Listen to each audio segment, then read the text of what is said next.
नमस्कार. श्री महालक्ष्मी व्रत कथा फक्त ऐकल्याने आपल्या मनातील इच्छा पूर्ण होतील. तर पाहूया श्री महालक्ष्मी व्रताची कथा. गुरुवारची मार्गशीर्ष व्रतकथा. श्री लक्ष्मीची कृपा आपल्यावर व्हावी, तिने आपल्या घरात सतत वास करावा, पैसा, शांती, समाधान घरात नांदावे म्हणून श्री महालक्ष्मीचे व्रत करतात. हे व्रत केल्याने मनातल्या सर्व इच्छा पूर्ण होतात. श्री महालक्ष्मीची अनेक नावे आहेत, अनेक रूपे आहेत. पार्वती, सिंधुकन्या, महालक्ष्मी, लक्ष्मी, राजलक्ष्मी, गृहलक्ष्मी, सावित्री, राधिका, रासेश्वरी, चंद्रा, गिरिजा, पद्मा, मालती, सुशीला अशा विविध नावांनी महालक्ष्मी ओळखली जाते. अशा या सर्वाभूती असलेल्या श्री महालक्ष्मीची ध्यानी घ्यावी अशी ही कहाणी आहे. द्वापार युगातली आपल्या भारतातील सौराष्ट्र देशात घडलेली. तेथे एक राजा राज्य करीत होता. त्याचे भद्रश्रवा असे नाव होते. तो शूर होता, दयाळू होता, प्रजादक्ष होता. 4 वेद, 6 शास्त्रे, 18 पुराणे यांचे ज्ञान त्याला होते. अशा त्या राजाच्या राणीचे नाव होते सुरतचंद्रिका. राणी रूपाने सुंदर होती, सुलक्षणी होती आणि पतिनिष्ठ होती. त्यांना एकूण 8 अपत्ये होती, 7 पुत्र आणि त्यांच्यानंतर झालेली एक कन्या. राजा राणीने कन्याचे नाव श्यामबाला ठेवले होते. एकदा देवीच्या मनात आले, आपण राजाच्या राजप्रसादी राहावे, त्याने राजा आणखी सुखी होईल, प्रजेला तो आणखी सुख देईल. गरिबाकडे राहिले तर सगळ्या संपत्तीचा तो एकटाच उपभोग घेईल. म्हणून देवीने एका म्हातारीचे रूप घेतले. फाटकी वस्त्रे लावली, आधारासाठी काठी घेतली आणि काठी टेकत टेकत ती राणीच्या महालाच्या दाराशी आली. तिला पाहताच एक दासी पुढे आली. तिने म्हातारीला विचारले, कोण ग बाई तू? कुठून आलीस? काय काम काढलंस? तुझं नाव काय? गाव काय? काय हवं आहे तुला? म्हातारीचे रूप घेतलेली श्री महालक्ष्मी म्हणाली, माझे नाव कमलाबाई, द्वारकेला राहते मी. तुझ्या राणीला भेटायला आलोय. कुठे आहे ती? दासी म्हणाली, राणीसाहेब महालात आहेत. त्यांना सांगायला गेले तर त्या माझ्यावरच रागवतील. तुला त्या कशा भेटतील? तुझा अवतार पाहून तुला त्या हाकलून देतील. तू इथेच थोडा वेळ आडोशाला थांब. म्हातारीला राग आला. ती संतापून म्हणाली, तुझी राणी गेल्या जन्मी एक वैश्याची पत्नी होती. तो वैश्य फार गरीब होता. त्यावरून त्या दोघांची नेहमी भांडणे होत असत. नवरा तिला मारहाण करी. ह्या त्रासाला कंटाळून एक दिवस ती घर सोडून गेली आणि जंगलात उपाशी तापाशी भटकू लागली. तिची ती अवस्था पाहून मला तिची दया आली. मी तिला ऐश्वर्य, सुख आणि संपत्ती देणाऱ्या श्री महालक्ष्मी व्रताची माहिती सांगितली. त्याप्रमाणे तिने ते व्रत केले. तिच्या व्रताने महालक्ष्मी प्रसन्न झाली. तिचे दारिद्र्य संपले. तिचे घर, संपत्ती समृद्धीने भरले. तिच्या जीवनात आनंद भरला. मृत्यूनंतर लक्ष्मी व्रत केल्यामुळे ती दोघे पती पत्नी लक्ष्मी लोकात वैभवात राहिली.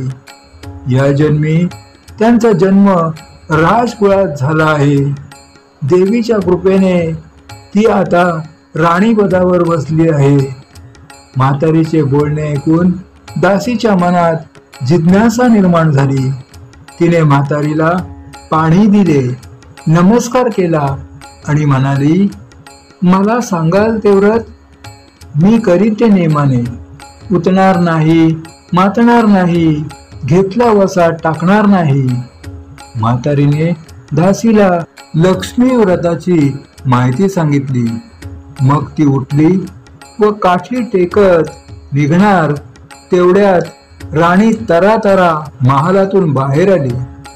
फाटक्या वस्त्रातील म्हातारीला पाहताच ती संतापली आणि उर्मटपणे म्हणाली, कोण ग तू थेरडे, इथे कशाला आलीस, जा इथून. तिने पुढे होऊन म्हातारीला घालवून दिले. ती म्हातारी म्हणजे प्रत्यक्ष महालक्ष्मीच होती हे राणीला कळले नाही. राणीचा तो उर्मटपणा पाहून महालक्ष्मीने तिथे न थांबता स्वस्थानी जायचे ठरवले. राणीचा महाल सोडून म्हातारी निघणार तोच एक मुलगी लगबगीने बाहेर आली. ती मुलगी होती राजकन्या श्यामबाला. तिने येऊन म्हातारीला नमस्कार केला. मी कळवळून म्हणाली, आजी रागावू नका, माझी आई चुकली, तिच्यासाठी मला क्षमा करा, मी तुमच्या पाया पडते. राजकन्याचे ते बोलणे ऐकून श्री महालक्ष्मीला तिची दया आली. तिने श्यामबालेला लक्ष्मी व्रताची माहिती सांगितली. तो दिवस मार्गशीर्ष महिन्यातला पहिला गुरुवार होता. पुढे त्या दासीने लक्ष्मी व्रत केले. तिची स्थिती सुधारली. दासी पण सोडून ती संसार सुखाने करू लागली. राजकन्या श्यामबालानेही भक्तिभावाने सांगितल्याप्रमाणे महालक्ष्मी व्रत केले. सगळे नियमधर्म पाळून दर गुरुवारी तिने ते व्रत केले. शेवटच्या गुरुवारी उद्यापन केले. लवकरच श्यामबालाचा विवाह सिद्धेश्वर नावाच्या राजाच्या मालाधर नावाच्या राजपुत्राशी झाला. तिला राजवैभव मिळाले. लक्ष्मी व्रताच्या प्रभावाने तिचा संसार सुखा समाधानाचा चालू लागला. पण इकडे भद्रश्रवा व राणी चंद्रिका यांना हळूहळू वाईट दिवस दिसायला लागले. त्यांचे राज्य गेले. त्यांचे सगळे वैभव ऐश्वर्य लयाला गेले. चंद्रिका राणी होती, ती स्थिती आता बदलली. अन्न पाण्यालाही ती महाग झाली. भद्रश्रवाला फार वाईट वाटे, पण तो तरी काय करणार. एक एक दिवस चिंतेने उगवत होता, तसाच मावळत होता. एक दिवस भद्रश्रवाला वाटले मुलीकडे जावे, तिला पाहावे आणि 4-8 दिवस तिच्याकडे राहावे. त्याप्रमाणे तो जावयाच्या राज्यात आला. चालून चालून तो खूप दमला होता, म्हणून थोडा वेळ विश्रांती घेण्यासाठी तो एका नदीच्या काठी बसला. राणीची दासी नदीवर येत होती. तिने भद्रश्रवाला ओळखले. दासी धावत महालात गेली. राजाला बातमी सांगितली. श्यामबालालाही ते समजले. श्यामबाला आणि मालाधरने रथ पाठवून भद्रश्रवाला मोठ्या मान सन्मानाने राजवाड्यात आणले आणि त्यांचा आदर सत्कार केला. काही दिवस जावयाचा आणि मुलीचा पाहुणचार घेत भद्रश्रवा राजवाड्यात राहिला. आता परत जायचे विचार त्याच्या मनात घोळू लागले. जावयाला त्याने तसे सांगितले. जावयाने संमती दिली. भद्रश्रवा परत जायला निघाला तेव्हा श्यामबालाने एक हंडा भरून धन पित्याला दिले. तो हंडा घेऊन भद्रश्रवा घरी आला. मुलीने धनाने भरलेला हंडा दिला आहे हे ऐकून सुरतचंद्रिकेचा आनंद गगनात मावेना. घाईघाईने तिने हंड्यावरचं झाकण काढले. आत पाहते तर काय, हंड्यात धनच नव्हते, होते फक्त कोळसे.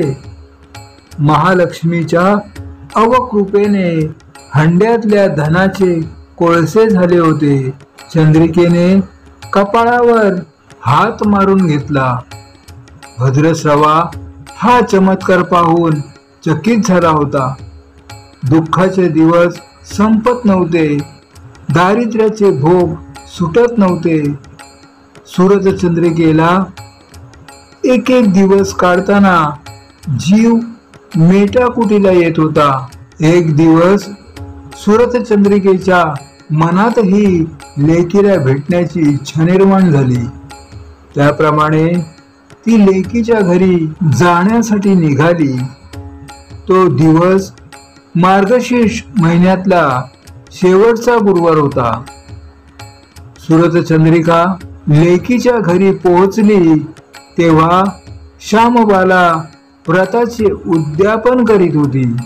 श्यामबालाने आईकडूनही महालक्ष्मी व्रत करवून घेतले. 4 दिवस मुलीकडे राहून सूरजचंद्रिका परत आपल्या गावात आली. लक्ष्मी व्रत केल्यामुळे काही दिवसातच त्यांना त्याचे पूर्वीचे वैभव परत मिळाले. राज्यप्राप्ती झाली. पुढे काही दिवसांनी आई वडिलांना भेटण्यासाठी म्हणून श्यामबाला माहेरी आली. पण बाप भेटायला गेला असताना त्याला श्यामबालेने कोळसा भरलेला हंडा तरी दिला होता, पण आपल्याला मात्र काहीच दिले नाही. हा राग राणीच्या मनात होता. त्यामुळे श्यामबालेचे व्हावे तसे स्वागत कोणी केले नाही. राणीने एक प्रकारे तिचा अपमानच केला होता. पण श्यामबालेला आईचा राग आला नाही. ती पुन्हा आपल्या घरी जाण्यासाठी निघाली. निघताना तिने पूर्वी बापाला दिलेला हंडा परत घेतला. त्यात मीठ भरले व तो हंडा घेऊन ती आपल्या सासरी आली. स्वगृही आल्यावर मालाधराने श्यामबालेला विचारले, माहेराहून काय आणलंस? श्यामबालेने बरोबर आणलेल्या हंड्याकडे बोट दाखवले. मालाधरने झाकण काढून आत पाहिले तर हंड्यात मिठाचे खडे. मालाधरने चकित होत पत्नीला विचारले, हे काय? या मिठाचा काय उपयोग? श्यामबाला म्हणाली, थोडं थांबा म्हणजे कळेलच. त्या दिवशी श्यामबालेने कुठल्याच पदार्थात मीठ घातले नाही. सगळेच पदार्थ आळणी. मालाधर जेवायला बसल्यावर तिने त्याला सगळे पदार्थ वाढले. सगळे जेवण त्याला आळणी लागले. मग श्यामबालेने पानात थोडे मीठ वाढले. अन्न पदार्थात ते मिसळताच बेचव अन्नाला चव आली. हा मिठाचा उपयोग. श्यामबाला पतीला म्हणाली. मालाधरालाही ते तिचे म्हणणे पटले. थोडक्यात जे कोणी महालक्ष्मी व्रत श्रद्धेने आणि मनोभावे करतील त्यांना श्री महालक्ष्मी प्रसन्न होऊन त्यांच्यावर तिची कृपा होईल. पण श्रीमंती आल्यावर सुद्धा माणसाने उतू नये. नित्य नेमाने श्री महालक्ष्मी व्रत करावे. देवीचे मनन चिंतन करावे. म्हणजेच देवी सदैव तुमच्या पाठीशी उभी राहील, तुमची कामना पूर्ण करेल. महालक्ष्मीची ही कथा कहाणी गुरुवारची सुफळ संपूर्ण. ओम महालक्ष्मी नमः. ओम शांती शांती शांती. ही कथा आवडल्यास लाईक करा, शेअर करा. अशाच प्रकारे भक्तिमय कथा ऐकण्यासाठी भाविक भक्तिमय या चॅनलला सबस्क्राईब करा. धन्यवाद.